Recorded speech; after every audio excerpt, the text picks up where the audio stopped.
amawulire gano ag'okutya Katonda tuleme okugatwala nga ga lusaku.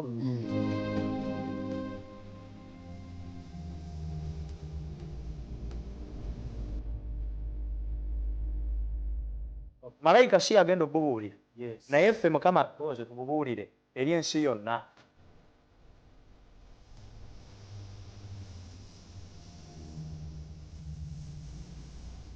Amaanyi ago Yesu bwe yali agoogerako eri mu Yokaana yamuyita omwoyo ow'amazima.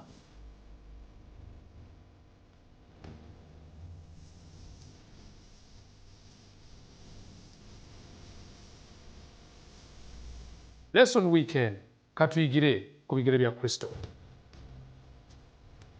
Weewaawo amiina omulungi ali ku 3ABN amazima agatajunguluddwa TV ekiyita 3 Angels Broadcasting Network. Tuli ku njiri eno y'abamalayika abasatu n'engeri gyeteekateekamu abantu olw'okujja kwa Mukama waffe Yesu Kristo kusembedde. Era otulaba tuli wonnaffe twesunga nga bwewesunga eyo nti Yesu ajja ddi. Kale eno ye TV kwoli ate tukwebaza okubeera nti twegasseko mu programu eno lesson week eno ku 3ABN saawa zibeera 2 paka saawa 3. Yonasaani Matuvu Munagomba omuweereza ku kanisa wali Najira Muzira District yenza akubuuzaako era akwanjulira programu eno nga Mukama mpadde omukisa ogw'omuwendo ogw'ekitiibwa okubeera nga ndi ne bakadde bange abaweereza ba Mukama Katonda. Ku luuyi luli tulina omuweereza wa Mukama omubulizi w'enjiri Evangelist Sekitto Jona okuva e Luzira Brooklyn. Ekkanisa ey'ekitebe ky'e Luzira, kanisa gye tuyita Lutikko. Baliraanyi Radio Maria so tukwaniriza nnyo omusumba. Amina sebo. Wow. Kale ate mu ngeri enjawulo Mukama atuwadde omukisa tuli n'omusumba waffe atwala ebbendobendo. Kyandiriise twale ebbendobendo ly'ewakiso. Libatwale. Tuli tutwale. Okay. Musumba waffe district pastor owa Wakiso district. Musumba Lubega Gerard Lale. Musumba, we are very happy to see you. Ke kagambo kenyinza okukozesa. We are excited to be with you. Era tusaba Mukama kutuweere nnyo omukisa nga tuli ffenna wano. Basumba bange kutandikira ku musumba wange Jona nsaba musooke mubuuze ku mulabi waffe ate oluvannyuma tubeere nga tweyongerayo mu maaso. Erinnya lya Mukama waffe Yesu Kristo lyebazibwe. Twebaza Katonda ate atuwadde omukisa okubanga tuzze okubanga tuweereza ate mu kino kineeno ekya lesson week eno. Mukama tumwebaza okubanga kyansonga nnyo okubanga tujja okugatula ensonga zineeno nga mwe wana abatulungamizza gwali eyo nange okwongera okutegeera obukulu obwa Yesu Kristo mu ndagaano enkadde nga bwe tugenda okubanga tuyiga. Kama yebazibwe olw'ekyo. Wow. Yese omusumba waffe omulabi waffe yesunze okuwulizaako. Erinnya lya Mukama waffe lyebazibwe. Twala omukisa guno okumwebaza atuwadde ekisa ate okwogera ku bulungi bwe n'obukulu bwe. Mu nsi eno ejjudde ekibi. Nga bannawakisa ate tuli bannamukisa nti ku sabbiiti eno tugenda kuba tukyaza omulabirizi. Wali ku kanisa yaffe Namusera omusumba Samuel Kajoba agenda kuba naffe omulabirizi waffe omwagalwa. So tulina essanyu lingi nti ate Mukama atuwadde omukisa okulabikako ku 3ABN TV. TV yaffe eno nga yetunuulidde nnyo okulaba nga abantu batuuka mu ggulu. Ekyo kikulu nnyo mu nsi eno ng'abantu bangi bayaayanira ensimbi. Naye ate omukutu nga guno omuganzi ogulina ebyuma eby'amaanyi gunga gunoonya abantu kutuuka mu ggulu. Ekyo kyanjawulo. Management Mukama bongera omukisa. Tuli mutunulira okutuukirira kw'obunnabbi obw'endagaano enkadde. Musajja omu yagamba nti endagaano enkadde n'empya balina engeri gye bakwataganira mu Mukama waffe Yesu Kristo. Era bw'oba oggyewo Yesu Kristo olabira ddala nga tebikyakwatagana. Kwiga Kristo ye ntabiro y'ebitabo ebibiri. Amina. Kwigamba enkadde n'empya. So twenyumiriza ku nsonga eno gyetugenda okuba nga tutunuulira the fulfilling of the Old Testament prophecies, obunabbi obw'enjawulo obwawandiikibwa naye nga busonga ku Yesu Kristo. Omusajja omulala yagamba, yali mubulizi wa njiri, agamba nti Yesu Kristo ye yekka eyawandiika ebyafaayo by'obulamu bwe nga tannazaalibwa. Amina. So obwo twagadde tusooka buyisaawo nga tugenda otunuulira ensonga eno naye nga tetunabagenda wala nnyo. Kasooke nkujjukize mukwano gwange aliko 3ABN, tulina kye tuyita Avento Media App. Genda ku Google Play Store wandikamu ekigambo Avento, tukiyita kuwanula oba install eyo app ku simu yo eyaseereza, obirenga ofuna bulungi 3ABN live n'oba oli mu taxi n'obeera oli mu basi ng'egenda kulambula Kasese, wonna wonna aba oyita oli mu game park eri ng'oli mu kulaba 3ABN ebigenda mu maaso ku simu yo. So gyefunire Avento Media app eyo, so nga kuliwo n'ebirala bingi by'ogyofunirako ebya Avento Media ku YouTube. So nga twagala nakujjukiza nti tubadde tugenda maaso ne wiiki eya Children for Christ. Ku TV ebadde live abaana baffe bali aba Sunrise e Matugga. So tubeebaza abatuuze ab'oludda olwo, Mukama abawa omukisa. Tugenda kukola ne gospel nga tuggalawo omwaka 2024 n'enjiri ey'emirembe n'emirembe kuva ng'ennaku z'omwezi 29 paka ng'ennaku 29 November paka ng'ennaku z'omwezi 2 omwezi ogwa December tusubwa. Omanyi guno omwaka gubadde gwa evangelism and stewardship. Musumbange Sekito Sebo nsaba otuweereza essaala eggulawo. Weewaawo. Katwebaze. Atwagala ennyo Katonda w'omuggulu, tukwebaza kubanga otuwadde omukisa okubeera abalamu. Weebale gwe atuleese mu maaso go mukadde kano kennyini okwongera okutuyigiriza ekigambo kyo. Katonda waffe ow'omuggulu bwe yawandiisa ekigambo kino eno, gwe wennyini gwe tutaba otusobozesa Mukama Taata okukinnyonnyola, gwe omuluŋŋamya omukulu Mukama, kkiriza ebirowoozo byaffe Mukama bireme okusinga, naye Mukama gwe okulemberemu amagezi gaffe okubaganya ebirowoozo ku ky'okwiga ky'olunaku olwaleero. Si ffe ffekka naye n'abo Mukama Taata abalaba programu eno, yongera Mukama Taata okubayigiriza mu ngeri esingako obulungi. Ffenna tuveewo Mukama Taata nga tutegedde obukulu obw'ekigambo kyo kyoyagala Mukama tutegeere, era tuyongere okweteekateeka olw'okuddako omulundi ogwokubiri ku bwa Yesu Kristo Mukama waffe. Amina.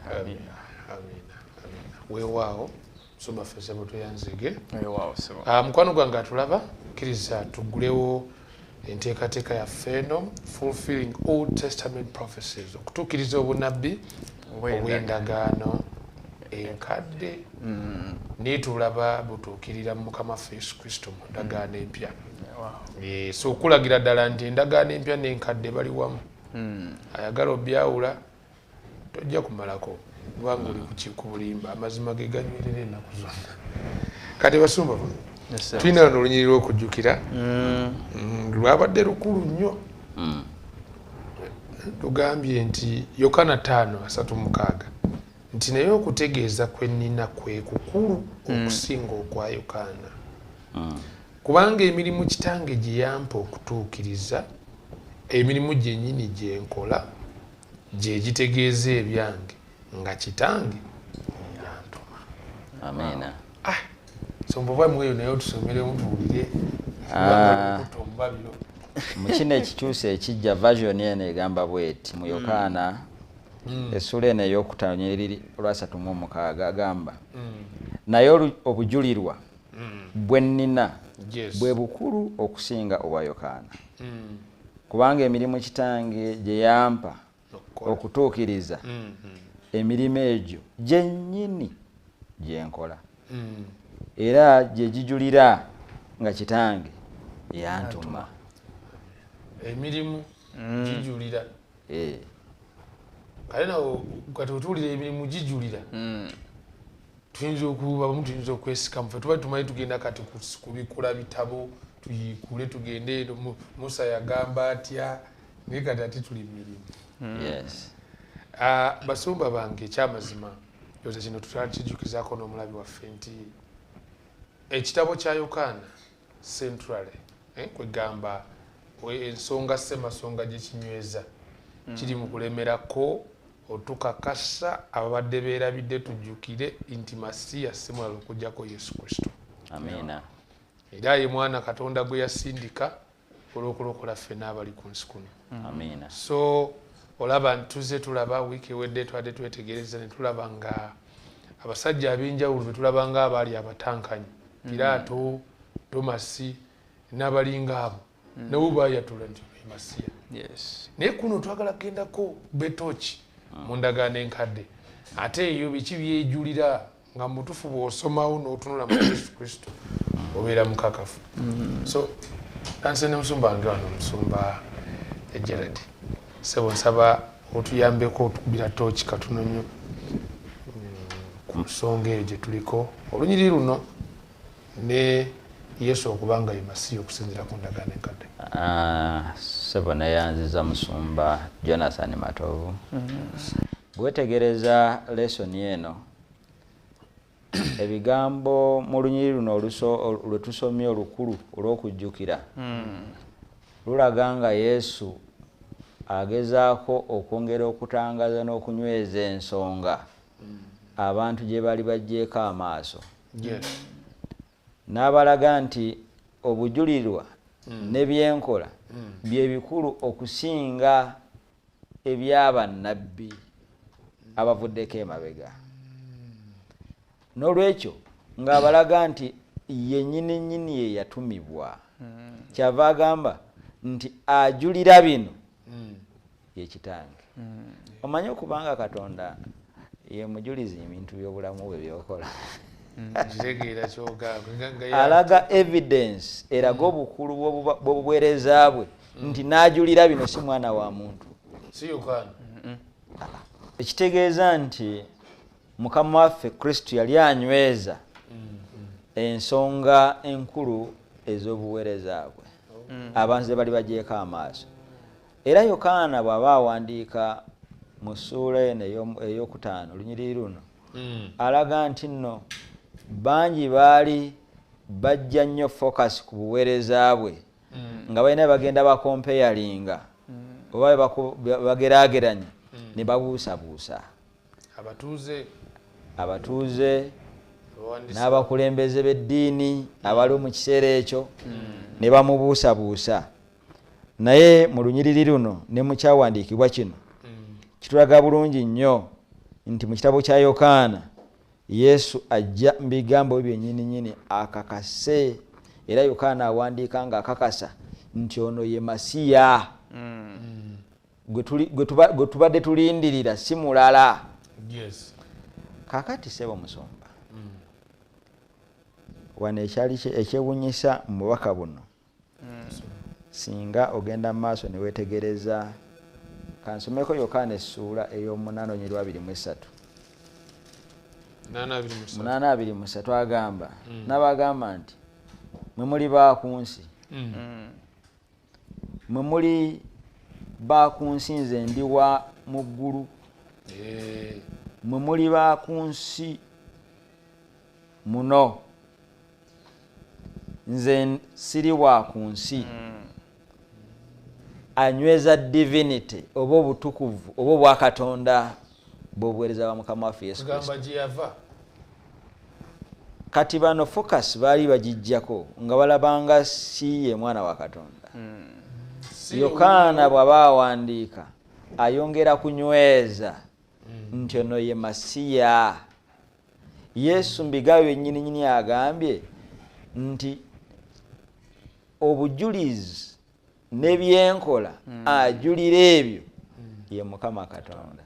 Era sebo mu lesoni ya bwiki eno tugenda kwongera okutegeera obujulizi obw'enjawulo kubanga bano bakwatanga endagaano enkadde era nga bagimanyi naye okutuukirira kwayo kati Yesu nga gwe baali balindirira waali naye nga tebamulaba balindirira mulala. Naye abalaga nti gwe mulindirira si mulala yenze.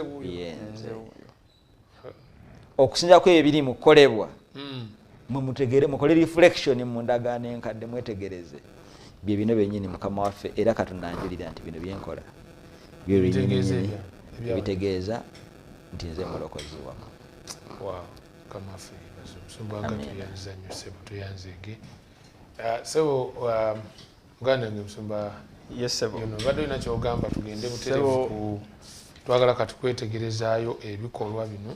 Weewaawo. In reference to okusinziira ku sabiiti akawungeezi waneeno nayagadde okweteeka mu kifaananyi kya Kristo ng'azaaliddwa ku nsi eno ng'alina okumatiza abantu baneeno kikyali. Omuwandiisi yatugambye nti waliwo ebintu bya mirundi 3 yasobola okuba nga yandiyogedde nti nze Masiya. Ekyo kyali awo. Yalina ekyalo okulaga ebyamagero n'emirimu nti oyo yantuma yenze ddala. N'ekirala ebyawandiikibwa byali ebintu bya mirundi 3. Naye omuwandiisi wa lesson yagambye nti kye tugenda okutunulira leero tugenda laba emirimu awamu n'ebyawandiikibwa nga biraga Yesu Kristo. Kubanga ebyawandiikibwa byaliwo Yesu Kristo n'aba kujja, naye agenda okujja ng'alina okukakasa ddala biri ebyampandiikibwako nti yenze. Yabikakasa atya ng'ateekesa mu nkola biri byonna ebyawandiikibwa nti byali bisonga ku nze yalina okuba nga abikola. Kubanga ne mu kubyogera yandisobodde okubyogera naye era tebabitegeera kubanga babisomanga naye tebabitegeera. So n'okubyogera obwogezi yakikola naye tekyajjayo oba kyali tekimala koye nti kanteekese mu nkola mbalage nti nze nava mu ggulu era n'ebyenkola byo yali mu ggulu. Kwe kulabika nga ateekesa mu nkola ebyo kitaffe bye yamukuba okuba nga akola.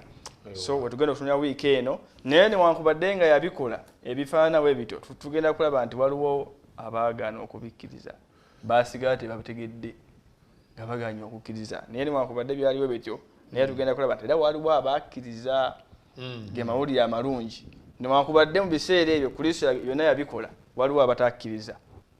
Naye ate mwabo era waliwo abakola ki abamala ne bakkiriza nti ye Masiya. So ge mawulire amalungi nange ge nnina ne mu nsi efaanana etyo newankubadde tugenda maaso n'okutegeeza Yesu Kristo ye mulokozi waffe. Oyinza okubeera eyo n'ogaana naye nina essanyu nti waliwo ali eyo awulira era agenda okuba nga akkiriza Yesu Kristo. Wow, tuyanza nnyo ssebo Pastor, akantu akalala akakulu wano mu lesoni yaffe Yokaana atulaga nti ono yali omutonzi eyatonda byonna. Wamu n'ekitaffe nga Bayibuli etugamba nti yali mukoza. Ensi yakolebwa okuyita mu ye. Naye ekikwasa ennaku ng'abantu be yajjamu tebamutegeera. Kimalamu amaanyi. Naye kirungi kiri nti Yesu taggwa mu maanyi. Nga ye agenda mu maaso n'okwongera okuliviiringa singa ali mwana wa muntu yandegee bano kambaleko abazikirire. Kubanga baali balina ebigambo babisomye mu ndagaano enkadde naye nnyini atuuse abikoze ate nga abalaga okusinza ku bye yakola ti ye nannyini buyinza era abalaze Katonda oyo gwe munonya kitammwe tuli bumu. Naye ne basigala nga babuusabuusa. Musumba kyayogeddeko musumba Sekitto nti Yesu olw'okwagala kwe okungi teyaggwa mu maanyi. Yasigala nga akyanoonya abayinza okulokolebwa. Naffe essanyu lyaffe leeso niwe naggwera eno nga liwo avudde ku leeva emu ey'okulaba kwe Katonda atuuse ku leeva endala y'okumutegeera.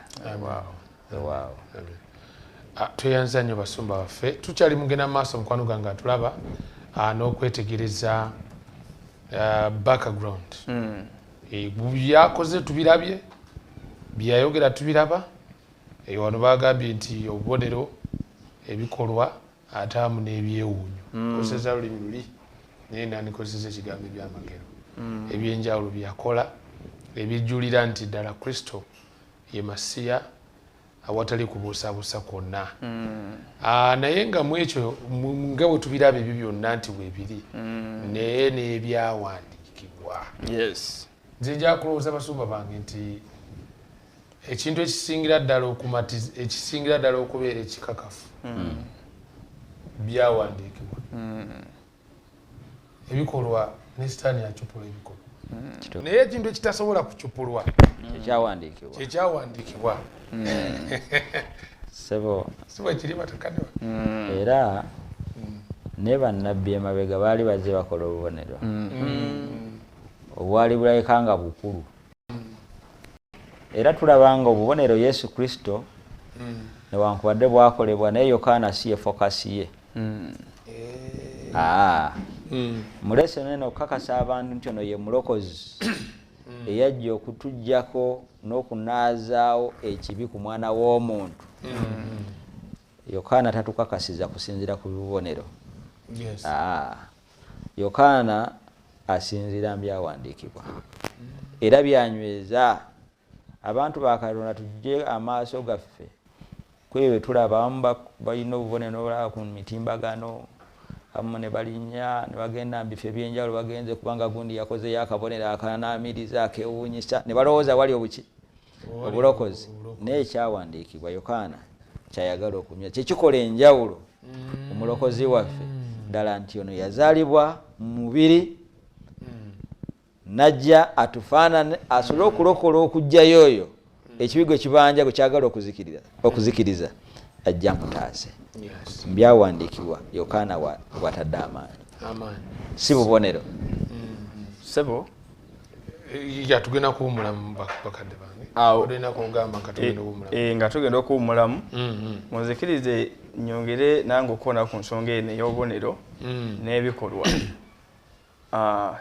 Yokaana yagezaako kiraga wano eno nti nga musumba wagambye nti bangi bandisobodde okuba nga bakola era baakola naye nga tuze nga tuyiga mu lesoni eno we yazibula omuzibe w'amaaso omulamu omukulu ogw'ekyo kyali kyakulaga nti nze kitangaala ky'ensi mu kuliisa abantu 5,000 ng'alaga nti nze emmere yava mu ggulu mu kuzuukiza Laazaalo ng'ajjayo omulamu omukulu nti nze bulamu nzaagaba obuki kati obuzibu obubeerawo oluusi mu byamagero bino ebikolebwa abalala tebijjayo kinyuusi kya Kristo kijjayo gundi yabe y'abalala kye baba baagala okuba nga bafunamu naye Kristo mu byamagero byonna bye yakola byabikolanga ng'atulaga Katonda ekifaananyi kya Katonda kyatwagaza era eyimu ya Katonda mukulu byamagero Yesu Kristo byakola ki byakola. So ekirabo Mukama kyatuleetedde kyatuwadde kyagezaako okujjayo mu buno obubonero bonna. So obwe tebuluubiridde kugezaako kufuna bakasitoma oba kunoonya bagoberezi bulaga nekya ya Katonda. Katugende tuwumulemu mukwano gwange atulaba tugenda kubeera nga tukomawo tuzuule ebisinga kuno tugenda kukomako n'obunnabbi mu ndagaano enkadde obwo bwe tusomako nga busonga ku buweereza bwa Mukama Yesu Kristo naye nga bujulira nti awatali kutankana kwonna Yesu Kristo ye Masiya ensi gwe yali erindirira. Katukomewo.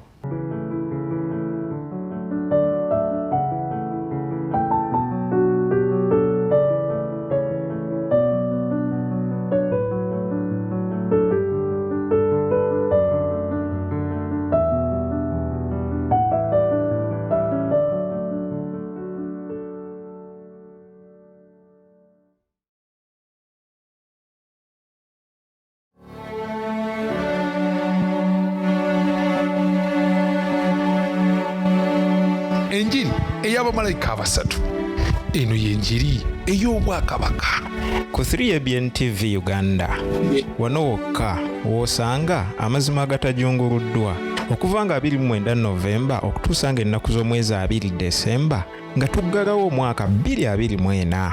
Enjiri ey'emirembe n'emirembe, enjiri ey'obwakabaka n'omwogezi wo Yonasaani Matovu Munnagomba. Mukwana ali emitala w'amayanja tulindirire ku mikutu gyaffe gya Avento Productions ku YouTube, Facebook, Instagram n'emirala. Enjiri ey'emirembe n'emirembe. This is the truth. Truth for our time.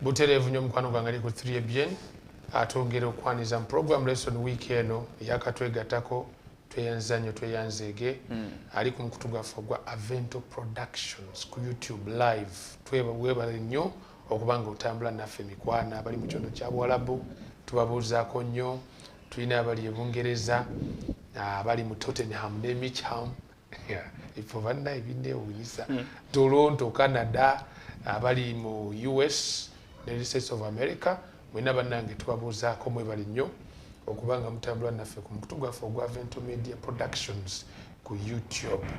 Kati twagala kweyongerayo wetukomye kituufu ebikola bya Kristo obubonero atamu n'ebyamagero bwali bwanjawulo byali byanjawulo byalimu ekinyusi there was a purpose naye Yokaana atulaga nti Katonda yalina enjawulo yali aleese n'ekirabo gye tulinga abantu mu nsi muno okuyitamu oyo omulokozi waffe Yesu. Kwegamba obubonero bwonna Kristo bwakola ebyamagero n'ebikolwa bye bijulira ku nsonga emu nti obulokozi buzze gye muli. Okay. Kati tulabye contrast entonotono nti ng'oggyeko obubonero ng'oggyeko ebyamagero ng'oggyeko ebikolwa waliwo kye tuyita obuyinza omulimu ogw'obuyinza obw'ebyawandiikibwa the authoritative role of scripture. Yes.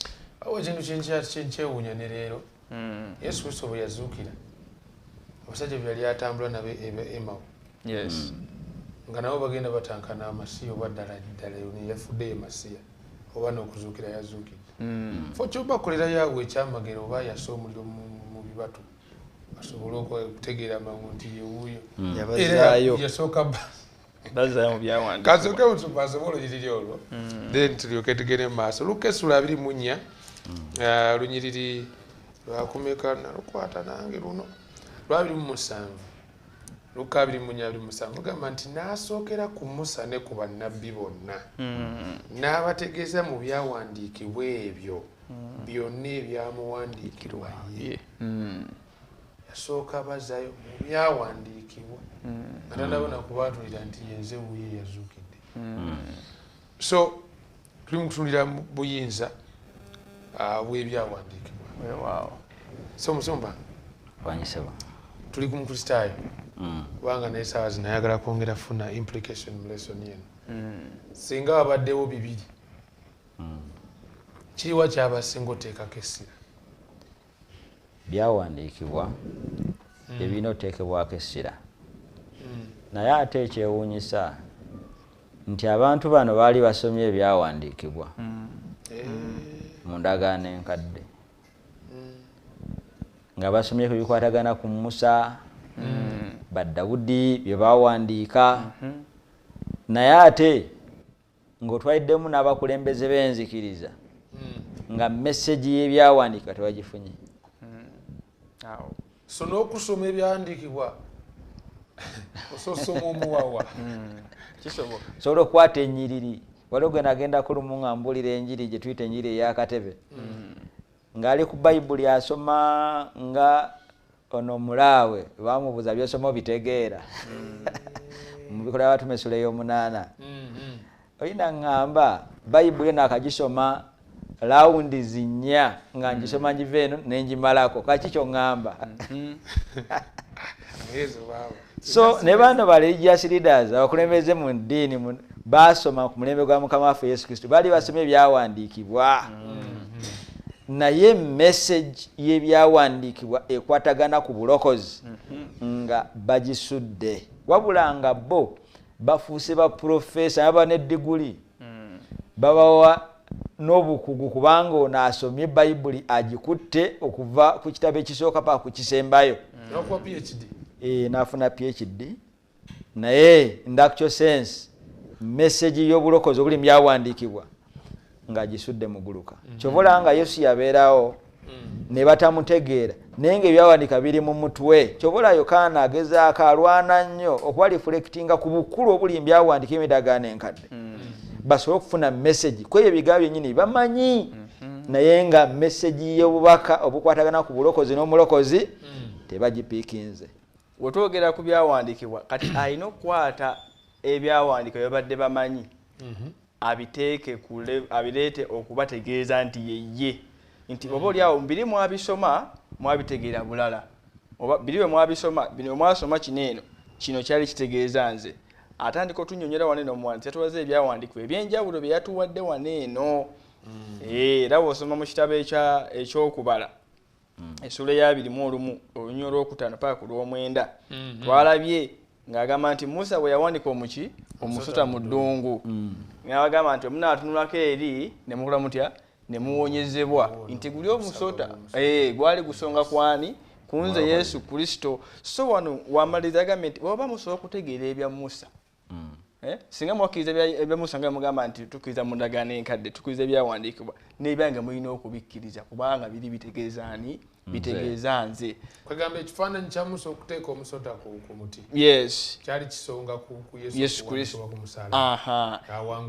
awangule Sitaani ensonga lwaki era wano Yokaana ajja ng'akiraga atuukiriza ebyawandiikibwa mu Yokaana 3:14 se bwe tusomayo ojjawulira statement eyo bwegamba nti egamba etya nga Musa bwe yawanika omusota mu ddungu bwe kityo n'omwana w'omuntu kimugwanira okuwanikibwa naye jjukira wali baali balokolebwa kuva eriwa bayita mu ddungu okuva e Misiri kati bano Kristo agenda kuwanikibwa okuwonyezebwa kuva mu kibi okiraba nti kiri eri kisonga kwani kati kino ye kituukiriza ekya kyonna Mukama kyateekateeka kubanga kibeerawo erifa abaana b'abantu kati ng'olina okutegeera leero nti guli omusota Musa yakola kiri kino kyali kitegeeza ni Yesu Kristo yessebo nalabyawo so kwegamba basumba bange nakyenyongedde olaba challenge gye ndabye nti Yonasaani sirina kusoma busomi kuba waliwo olunyiriri wano lwendabye oluchallenging era olunyiriri lwa 3:9 munoonya mu byawandiikibwa naye gamba nti kubanga mwe mulowooza nti mu byo mulina obulamu obutaggwaawo Sebo Musumba abasajja bano bakwatanga nnyo ebyawandiikibwa omu ku bawandiise ebyafaayo by'Abayudaaya ayitibwa Hilero yawandiika n'agamba nti one who has acquired into himself words of Torah has acquired for himself the life of the world to come. Nti omuntu kasita yasomanga n'akwata bukusu n'akwata bukusu era ng'oli asobola okubyogera mbu yali amaze okufuna obulamu obutaggwaawo kati nga bakwata bukusu naye message n'obubaka obulimu religious leaders balabanga nti oli kakensi oli kafulugo otuukidde oli mutukuvu singa wayimiriranga n'otandika okwogera amateeka ebita by'amateeka n'otandika obyogera ennyiriri ku lunyiriri kati balowoozanga nti omuntu afaanana bw'atyo ye mukugu era ye wanjawulo mutukuvu wanjawulo naye ekyennaku ne religious leaders bakulembeze mu ddiini focus bagiteekanga ku bukugu bwakwata byawandiikibwa so si message kati ekyennaku olwokuba baali bakulembeze ba ddiini n'abantu ne babula bonna kubanga balowooza nti akutte ebyawandiikibwa yategedde Katonda yamanyi so nga Yesu ayagala abalage obulamu obuli mu byawandiikibwa Yokaana kyali mu kutulaga wano mu lesoni eno gitulina olwaleero era yabagamba nti muteeka amaanyi mu kunoonya mu kusoma naye njagala mutegeere nti omulokozi ayogerwako mu byawandiikibwa the message is not the recitation obubaka obuli si kukwata byawandiikibwa wabula oyo ayogerwako mu byawandiikibwa atuwa obulamu obutaggwaawo naye n'omusumba olwaleero nga tugenda okwetegereza some prophecies ezimu kuzo wano mu bwawaddako okimanyi basumba bange nti leero tulina okusoomooza era nga bw'okyogedde ogambye n'abannaddiini nti wabaawo engeri nze gye nsomye ebyawandiikibwa era nenzikiriza nti bwe biti bwe birina okwogera kino kye bitegeeza bwe mansomye nti Yesu yazuukira ku lunaku lusooka mu wiiki nze nenzikiriza ekyo kitegeeza kati luno olunaku lwakola ki lwakuwummula era nenywererawo nga n'abawazze n'asoma n'ayongera okulaga ebyawandiikibwa ebirala kebiba nga bikontana nange engeri gye ntegedde I reject kusomoza okwo simanyi musumba oba okulaba olwaleero nengeri kye tuyinza okuyambamu abantu abavuga mu kategori bwetyo kuba nze waliwo eyakiŋŋambira ddala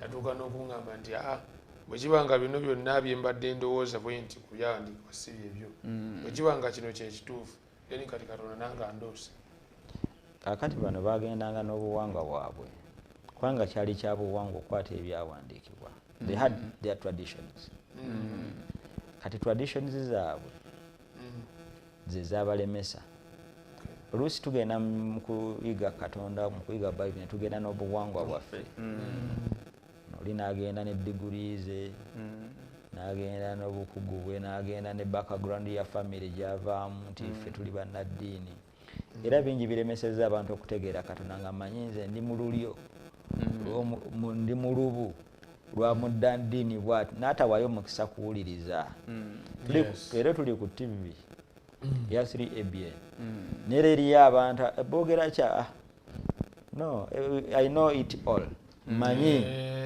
kane bali Yesu tebamuwa attention kuba balowooza nti nno bamanyi nnyo era nga buwangwa bwabwe asobola okulisaitinga ekitabo kya Musa n'akimalako nga ebapimira naye ne leero oli atunulira omubuuliza ayinza oba namuvubuka muto oba mwana muto naye alina message oyo namuswitchinga off wa myaka emeka yasomako enkanawa mutabani waani bye baaliko bwe bwangu wali ba driving bambi ekyennaku ne bamalirizanga tebategedde bubaka na bulokozi oyo agenda obbajja mu kibi kyabaleetedde ekirabo kya Katonda so musoba tuyanze kati musomba yatandikirawo twagala kutunulira ezimu ku ze twandise prophecies obunabbi obw'endagaano enkadde tunokoleyo bwe tunolokodde tulyoke tuwunzike obumu ku obwo obuyinza okuba nga bwali bujulira butereevu kubanga kiruma nnyo musomba ffe twasomanga obutabedda zinasomako akatabo kayita kiri mutu kimanyi wanyini kyo naye akatabo ako akalaba bakita zinona omunaku ekikonyogo naye abantu bano bwe nabasomangako edda byaffe ebyekito nayagala ndabe ku Pawulo kiri muntu ndabe ku zinonolo omunaku sajja ono kikonyogo naye kinumye ku bano nti musoma ku musajja eno yonna wonna omusajja zine temwagala kumu amaaso sebo awo Yokaana the person of the scriptures oyo ye wakakasiza era awo tunulira ekitabo kya Yokaana wano nga awandiika mu bujulizi bwatuwa ajjayo ne quotation ye nyini nga Nabbi Isaaya we yakola ki bwe yawandiika ng'atulagira ddala obukakafu ono wetwalabye batuwadde ebyawandiikwa bino eby'endagaano enkadde n'endagaano empya ekitabo kya Yokaana kyennyini ne mu bannabbi engeri gye baalangamu ebyali bigenda okubeerawo twalabe mu kitabo kya Yokaana essuula esooka olunyiri lwa 23 ne Isaaya essuula ya 4 olunyiriri olwokusatu Isaaya ng'ayogera ku Yokaana agamba ati Yokaana agamba weyayogeredde nti Yokaana essuula esooka olunyiri lwa 23 wagambidde ebigambo bino eno n'agamba nti nze ndi ddoboozi ly'omuntu ayogerera waggulu mu ddungu nti muluŋŋamye oluguudo lwa Mukama nga Nabbi Isaaya bwe yayogera katulabewo yayogera tugenda funa ekyokola ekimu tulabe nti kituufu Nabbi Isaaya yali yayogera Yokaana wano nga ayagere mu kwogera ddala kituufu ekyo Nabbi Isaaya kye yakola ki mu Isaaya 4 olwokusatu agamba nti eddoboozi liwulirwa waggulu mu lukoola nti mulongoose ekkubo lya Mukama, mutereeze olugendo lwa Katonda waffe mu ddungu. Eddoboozi eryo Omusumba lyatugamba. Tuli mu kwogerako wano Yokaana ng'alaga nti bituukirizibwa. Agenda okwanjula Kristo. Yali yalagibwa.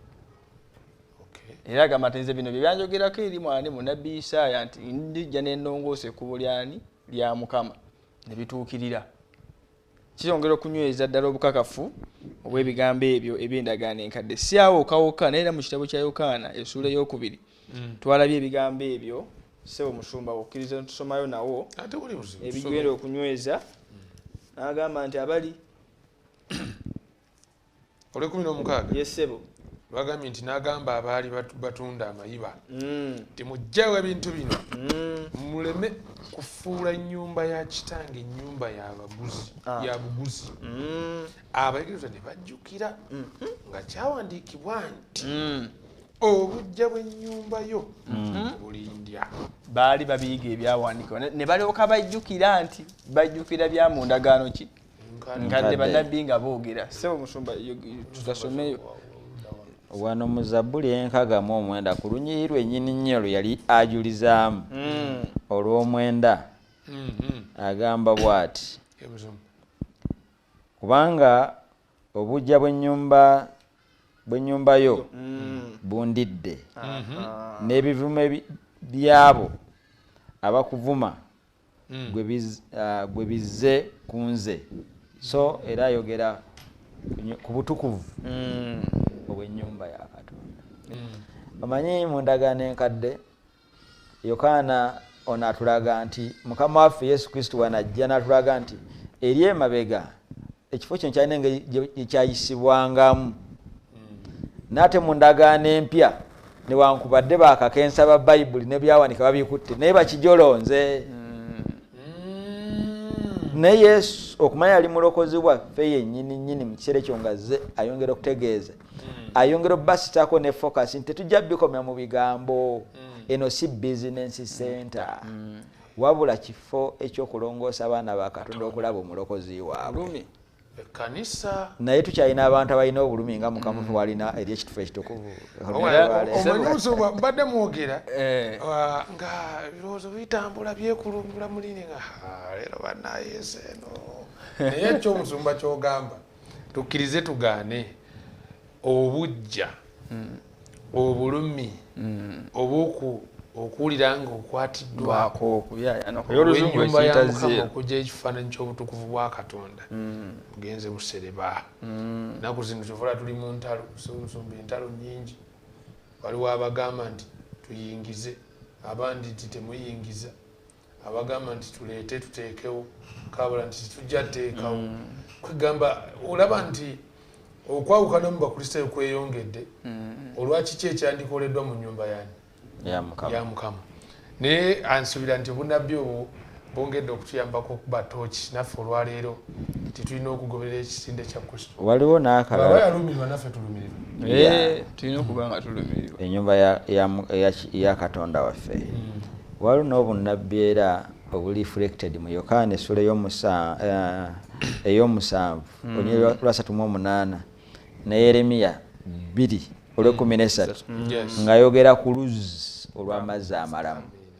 Yesu ng'abalaga nze luzzi, mu Yokaana nze luzzi olw'amazzi amalamu.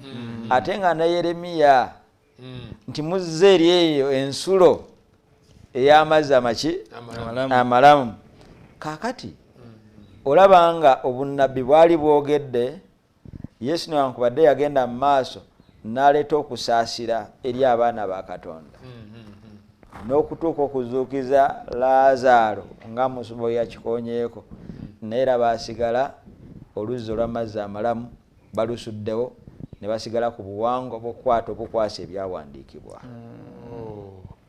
So bwe buzibu obwo ndowooza bw'otandikiddeko nti buli bw'oyagala ebyawandiikibwa obitegere nga gwe bw'oyagala, bitegeeze gwe ky'oyagala, so si bikutegeeza amazima. era owunzika ebituufu obikoze eki obiganye mukwano gwange atulaba So twagala kuwunzika no bakadde bange ndaba akadde ye musumba naye kano nzikiriza nako nkakoneko prophecies tuweeku ku zino eza Wednesday zino eza Wednesday. Oh, emu ku zo at least weewaawo. Esebo. So eya Wednesday twalabye waneeno mu kitabo kya Yokaana 12:13 ng'alaga aweereddwa omukisa oyo agira mu linnya lyani lya Mukama Katonda nti n'okujja kwa Mukama waffe Yesu Kristo Yokaana nga bwe yakulaga bwe yalinnya omwana gwaki ogw'endogoyi yali yalagibwa dda yali yasongebwako dda mu kitabo kya Zabbuli essuula eye 118 olunnyo lwa 26 era nekimana kituukirira era twalabye ne mu Yokaana era awo nnyini 12:4 olunnyo lwa 15 nga tulaba kabaka Yesu okwebagala ogwo omwana gwaki ogw'endogoyi buli step yakolebwanga oba yayogerwako eri mu ndagaano enkadde omwana we nebano mu ndagaano empya Yokaana ng'awandiika bituukirira ddala bye nnyini nga byongera okukakasa Yesu Kristo ng'ayongera okukakasa abayigirizwa nti nze bino byenkola byawandiikibwako dda nzija kubituukiriza butuukiriza. Lwaki yabikola? Ayongera okubateekesaamu ekyo nti nze ntuukiriza biri nze wuuyo lutera okugamba eno nti aliwo omugole nze wuuyo omusajja avaayo naye kikino musumba kyenjagadde tulowoozeeko naffe abali waneeno nti ebigambo bineeno nga bimaze okutubuulirwa Yesu Kristo ng'ayongera okunyweza omulimu gwe eri bano abantu okukakasa nti ye Masiya ddi bwe tulina okuba nga tubikkiriza kubanga abamu baneeno twabalabyeko yatulaze abayigirizwa bategeera leeti bazuuka ng'obudde bugenzi bwe yabagambira awo byabalema okubitegeererawo awo babitegeera nga amaze kuzuukira ng'agenda mugulu nti kituufu wamma bye tugambanga byebyo nebiri byajja ng'atuukira mu ndagaano enkadde kituufu yali maki yali Masiya.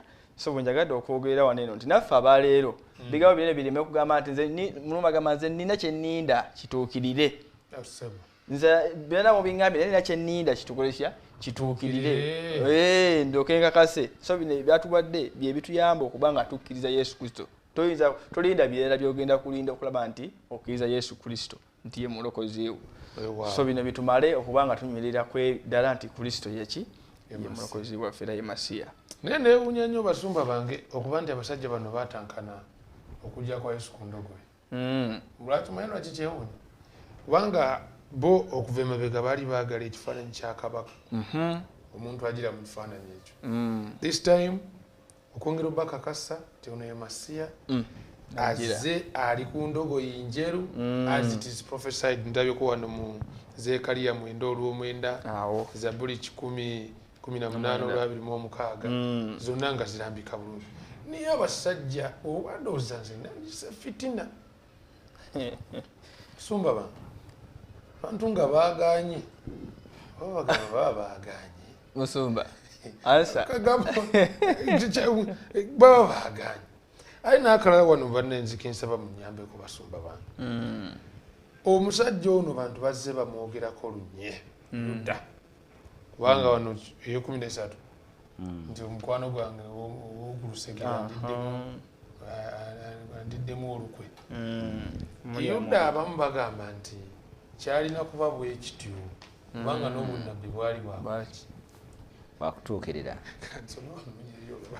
naye tebwalaga nti Yuda yagenda tebaalina linnya kasookeeza olunyiriri luno Zabbuli 41:9 olunyiriri lugamba 41:9 lugamba nti era ne munnange mukwano gwange nze gwe neesiga eyalyanga ku mmere yange ansitulidde ekisinziiro kye.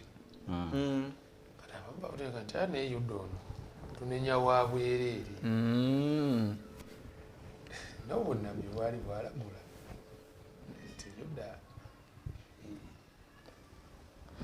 bw'ati bwayogera linnya naye mu byafaayo by'Abayudaaya omuntu singa yalyanga naawe ku lujjuliro yabeeranga mukwano gwo. Kyalaganga nti omuntu ono ayina bonding, special bonding, ayina ekitundu ekyenjawulo mulamu. Era Abayudaaya bamanyi bulungi si buli muntu nti bamukkirizanga okubeera kumpi nabo. naddala kukulya wabeerangawo obutukuvu n'obulombolombo bungi. Kati kitegeeza singa omuntu oyo yalyanga naye kati bano bamala emyaka 3 n'ekitundu abayigiza ba Mukama waffe Yesu Kristo nga bali naye, kitegeeza balina ekitundu ekyali ekyenjawulo. Kati okutuukirako obunnabbi buno obw'okumulyamu olukwe, omu ku bo babadde abeera n'abadde alya nabo bwali bwongera okulaga okukakasa bano nti ddala ddala ono ye mulokozi. Naye era still nankwadde baali bamanyi nti obuwangwa bukakasa ekyo, obunnabbi bukakasa ekyo, kubanga Yesu yajjira ddala mu bulamu bwabwe mwe bibamanyidde ddala obulungi bye bandisinziddeko okumutwala nga ye mulokozi bwabwe. Naye bamaliriza nga bamulese. Naye ekintu kyekimu ku bye neewuunya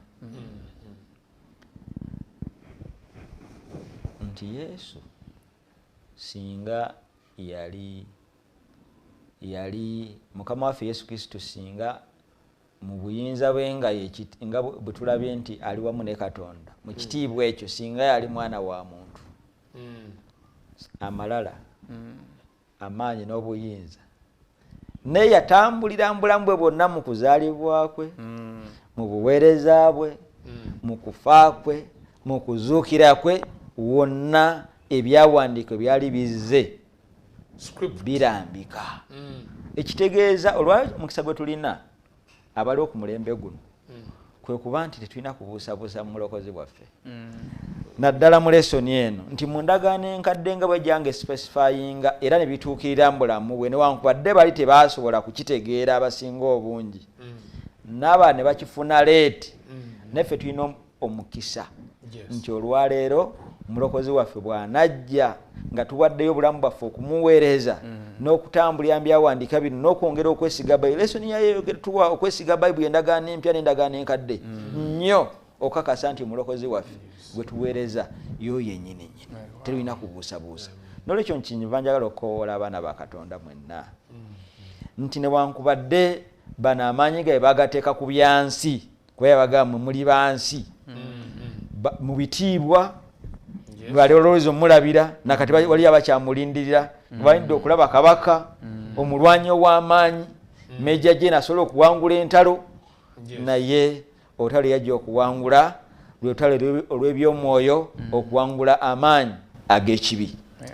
Era tulina essuubi nti omulokozi waffe yatuwangulira amaanyi agetugwana mwesiga kumuweereza. Kusoma ebyawandiika nga tukkiriza nti omulokozi waffe tuli kushiwadde bwanadda esala yange eri nti atwale mbwakabaka nga abawanguzi. Amiina. Musumba toyanza nnyo ssebo, toyanzeege. Bannange omulabi waffe twagala okwebaza kuba nti mubadde otambula naffe okuva gye twatandikidde. Tukwebaza nti obadde otambula naffe. Kati no mu kiseera kino twagala kubeera nga tuwunzika. Tugenda funayo ekigambo kimu eri musumba ffe Yona, ate ne musumba atuwa ekisembayo, then musumba yennyini atuweereyo essaala tubeere nga tumaliza program. Naye musumba bw'anaaba atuwa ekisembayo, musumba contention eno nze ndi wamu, mwe muli ba mu nsi, nze nava mu ggulu. Kuke tusaba comment ng'owunzika. Ne musumba waffe ekigambo kimu bode bode. Sebo neyanziza nange era awo mbadde njagadde okumaliza ku Thursday okuva wansi oba ey'oluzungu nga kiyise from beneath. Yes sebo. Mu kitabo kya Yokaana 8:23 n'abagamba nti mwe muli ba wansi, nze ndi wa waggulu.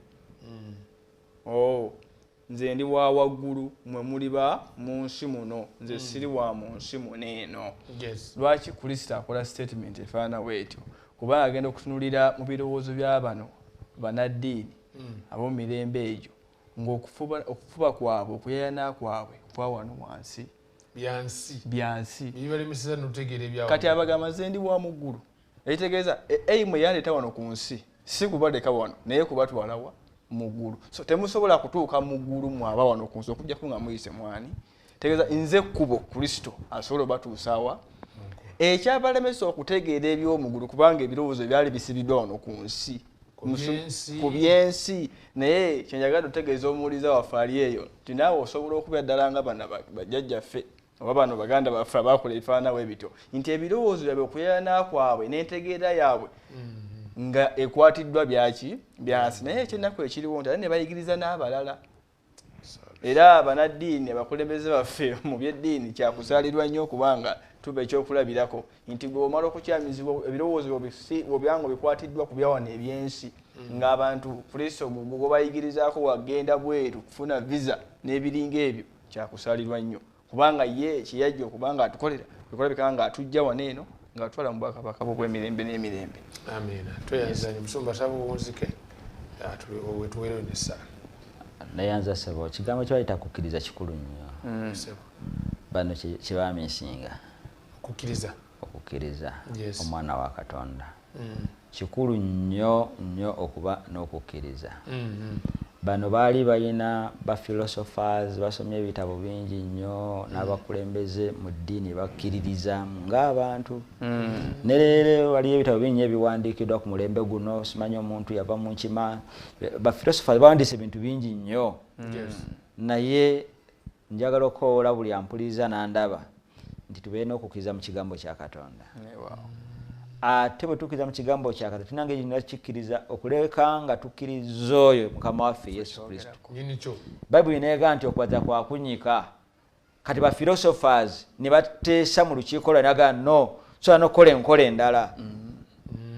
Bayibuli neegamba no okusinza Katonda sabbiiti ogiraba sabbiiti eraga nti ye mutonzi waffe ate ye mulokozi waffe aye naawe noteekawo olwo talina implication yonna mu bulokozi kubanga philosopher kubanga bajjajja kubanga obuwangwa bantegeeza ekyo no ekyo kikigenda okwetera abantu okuzikirira naye Mukama atukowoola mu lesoni eno nga endagaano enkadde bwe tukakasizza nti oyo mulokozi n'endagaano empya ne tukakasa naffe konsaani eri nti tuweeyo okukkiriza kwaffe gyali tuleke kubeera nga tulowooza ba philosophers bano ab'oku nsi abaafa ne batazuukira na kuzuukira tujja amaaso gaffe ku ono ebyanika bizenga biraga obulamu bwe bwonna ate nga ye mulokozi waffe yazuukira mulamu ne leero ate akomawo atutwale mu bwakabaka bwe katuweeyo okwebaza Katonda atagwawo mulokozi waffe twagala okwebaza olw'ekirabo